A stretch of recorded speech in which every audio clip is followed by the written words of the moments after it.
I love, the sort of Jim Jonesian approach, and I love Mark's approach to the actors and the physicality.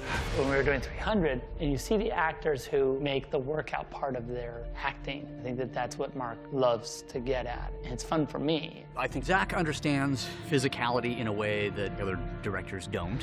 It's a little bit unusual for us to train actors, even though that's what Jim Jones is most known for. The way Jim started was myself and a couple of other climbers. We started training some different fighters and guys who compete in Brazilian Jiu-Jitsu, guys who also rely on their bodies.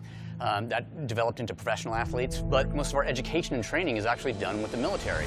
For the last 14 years, we've worked with various Tier 1 assets, the top of the food chain military units.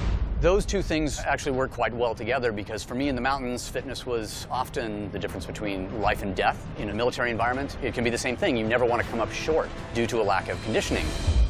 When we talk about training, one of the most important characteristics, I believe, is functional training. And by functional, I mean transferable. The training that you do in the gym should be transferable to the actual task, which means that if I have to sprint forward to grab a buddy who might be injured and drag him back to a point of cover, then sitting on a bench wearing a little seatbelt and doing quad extensions is not transferable. When you're training for your military tasks, you should be training to develop functional fitness, not the appearance of fitness. Point number one in our training philosophy in the gym is that the mind is primary, and one of the outcomes of training the mind in the gym is the development of values.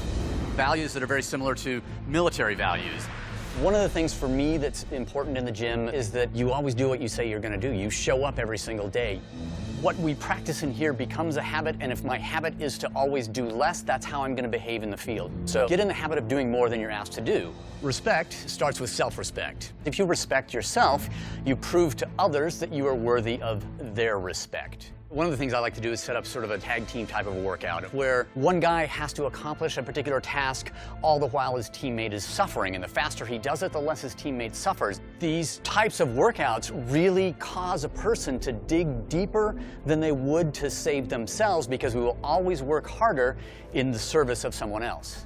In the gym context, we always know when people are telling the truth and when they're not telling the truth. If you do what you say you're doing when it comes to diet, then the result will be obvious. If you do what you say that you're doing in terms of training, then the result is going to be obvious. When we make that honor, that honesty part of our daily life, then it becomes automatic. A lot of times we assign homework to people outside of the gym because I need to know how they're going to behave on their own.